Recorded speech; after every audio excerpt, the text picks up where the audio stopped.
É isso mesmo, não é mais um clickbait. Oficialmente, o Felipe Drogovic tem uma vaga em alguma categoria que seja. E não importa a categoria, não importa onde seja, nada disso importa. O que importa é que ele finalmente tem uma vaga que era pra ele ter ido atrás já há muito tempo. E eu fico muito feliz que ele finalmente aceitou que é melhor ele estar correndo do que ficar tentando ir atrás da Fórmula 1. Não que ele tinha que desistir do sonho dele, não que ele tinha que abandonar o sonho dele na Fórmula 1, mas ele ainda tinha que estar apresentando, ele tinha que estar correndo, ele tinha que estar em algum lugar mostrando serviço, e eu fico muito feliz agora de que ele finalmente fechou com o Andretti. Eu tô lendo aqui a matéria do GE, que foi escrito pela redação GE, né? Não é de um jornalista específico, mas falando que o Drogovic assinou o contrato para a temporada 25-26 com o Andretti na Fórmula E. Ele vai fazer estreia já no EPRI do Brasil. Vou tentar ir, né? Vai ser a estreia do Drogovic, acho que vai ser um evento muito legal se ele estiver lá.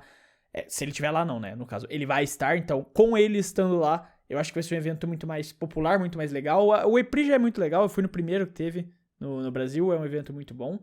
E vai trazer uma visibilidade maior para a categoria aqui no Brasil também, né? Ele vai correr ao lado do Jake Dennis, que é campeão da categoria, ele ganhou em 22-23, se eu não estiver enganado, e vai ser o primeiro piloto brasileiro da história da Andretti. E, cara, o fato dele estar correndo na Andretti é um bagulho muito bom. É um bagulho muito bom. Primeiro porque a Andretti é uma equipe competente. A gente viu que já foram campeões pelo menos de pilotos. De construtores, o máximo que eles conseguiram foi um terceiro lugar. Mas de pilotos eles já foram campeões com o Jake Dennis. E ele entra numa equipe que tem um carro competitivo, tem um carro capaz de entregar material para ele ter resultados. É claro que falar, tipo, o Drogovic vai disputar o título, eu acho muito difícil que ele faça na primeira temporada, cara. Em qualquer categoria, você estar na sua primeira temporada é muito difícil você disputar um título. Claro que em categorias de base, como Fórmula 1 e Fórmula 2, elas são mais acessíveis exatamente porque você tem que ser acessível. Você está pensando em pilotos que estão se desenvolvendo, então você tem que ser mais acessível nesse sentido. Agora, categorias de ponta, como Fórmula E, Indy, etc., a própria Fórmula 1, você tem que se adaptar ao processo. Você vai correr contra pilotos que já são dinossauros dessa categoria, que já estão lá há muito tempo, conhecem todas as pistas. O Drugo não vai conhecer metade dessas pistas, porque muitas das pistas da FIA são de rua, improvisadas, né, montadas pro calendário da FIA. Então ele vai ter um ano de adaptação, vai ter um ano de conhecer as pistas. Não que ele vai ter um péssimo ano, ele já pode brigar por vitórias, ele já pode chegar fazendo ali um estardalhaço, já botando o nome dele no radar. Mas a gente tem que entender que ele tá chegando numa categoria que ele, apesar de ter corrido o EPRI de Berlim esse ano, ele é completamente novo. Ele já fez os testes também de jovens pilotos, claro que ele tem um bom conhecimento, mas ele chega numa categoria que ele vai estar completamente cru e novo nela, mas ainda assim é algo muito bom, muito positivo, tem a fala dele aqui. Eu tô muito feliz em anunciar que vou me juntar a Andretti na Fórmula E, estou realmente empolgado com o que vem pela frente. Minha equipe e eu estamos em contato com a Andretti desde que conquistei o título da Fórmula 2. Então é ótimo termos conseguido manter essa conexão todo esse tempo e finalmente ter a oportunidade de trabalhar juntos. E esse é um ponto aqui em questão, né? Porque desde que ele ganhou o título da Fórmula 2, lá em 22, né? Nunca faltou oportunidades para ele em outras categorias. Ele não consegue a vaga para Fórmula 1 em 23, né? E daí quando fica claro que ele não vai conseguir para 24 também, surgiam alguns rumores de que ele recebeu propostas da Indy e da Fórmula E. Ao que tudo indica ali, já deixando claro de que era da Andretti mesmo. Mas não aceitou nenhuma delas. Ele recusou a da Andretti e a proposta da Indy. O que hoje, olhando para trás, eu considero um erro. Eu já cheguei a defender a decisão dele, mas hoje, olhando pra trás, eu considero um erro. Era melhor que ele estivesse na pista, era melhor que ele estivesse disputando, era melhor que ele estivesse competindo e mostrando o trabalho, porque era assim que ele ia conseguir vender o nome dele. Era dessa forma que ele ia conseguir mostrar o serviço suficiente pra convencer uma equipe de Fórmula 1.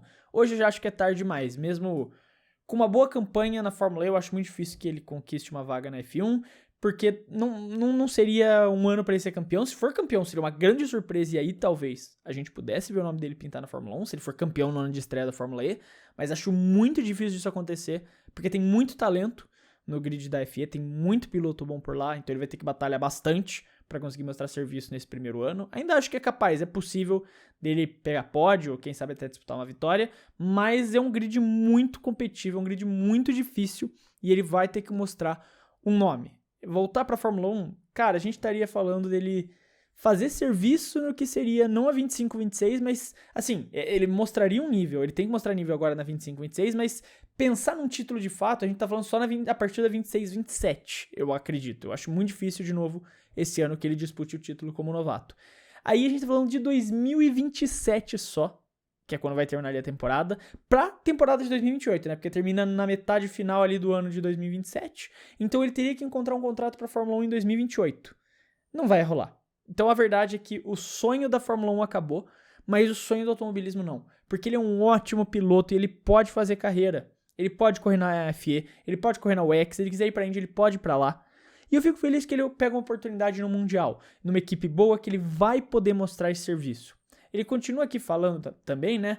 Faz tempo demais que estou longe das corridas, então estou extremamente motivado para voltar às pistas. Significa muito para mim saber que vou competir em todas as sessões e não apenas atuar como piloto reserva como fiz nos últimos anos. Sou muito grato a toda a organização Andretti Global por acreditar no meu potencial e por todo o apoio. Um agradecimento também ao Roger, que é o Griffiths, que é o chefe de equipe, por ter entrado em contato e tornado isso possível. Estou focado, motivado e animado para o futuro e sei que Andretti tem todas as ferramentas necessárias para que eu alcance o sucesso. Tenho confiança de que esse novo capítulo juntos será inesquecível. E cara, exatamente esse é o ponto que ele traz na própria fala dele. Faz tempo demais que eu tô longe das corridas. E esse foi um dos grandes erros, Drugo. Esse foi um dos grandes erros seus. Você tinha que estar mostrando serviço. Eu lembro que ele tinha um argumento que ele trazia de que ele precisava estar próximo. Ele precisava se reserva e ficar próximo porque ele precisava se mostrar pro grid. E, cara, a gente teve casos de pilotos, como o próprio Nick DeVries, que foram correr outras categorias e voltaram. Não deu certo, mas ele recebeu a oportunidade para voltar para a Fórmula 1. Porque esse é um grande ponto. Você tem que... Cara, automobilismo é momento. Automobilismo, uma das coisas mais importantes é mostrar o nome. É você mostrar que o talento tá ali, que você está ali. E tem aquela frase que eu já usei várias vezes no próprio clube, que é a questão de, cara, você é tão bom quanto a sua última corrida. E se você não tá correndo, você nunca vai ser tão bom. Você nunca vai ser melhor que qualquer outra opção que esteja disponível no mercado. Por isso que ele é preterido para Bottas e Pérez, apesar de novo, eu já ter feito um vídeo justificando a escolha, independente dele estar mostrando nível ou não. Mas é por isso que Cadillac vai pegar Bottas e Pérez. É por isso que a Alpine não vai nem te considerar. É por isso que qualquer outra equipe, Sauber, quando tinha oportunidade, até antes de renovar, tipo... Antes do Bortoleto, quando o Joe renovou por mais uma temporada, ele tinha um rumor de que ele poderia ir pra Sauber também. Eles preferiram o Joe. Porque automobilismo tem momento. Claro que lá teve dinheiro também no caso do Joe, mas... automobilismo é momento. Você é tão bom quanto sua última corrida. E se você não corre, você não é bom. Independente do quão bom você seja. Se você não está correndo, você não é bom. Porque você não tem um meio de parâmetro. Você não tem um meio para ser medido e comparado numa régua, por mais que seja imprecisa, caso por conta de outras categorias, mas você vai ter uma régua para comparar. Porque se você tá correndo em outra categoria e tá fazendo um bom trabalho, você vai conseguir vender seu nome pra Fórmula 1.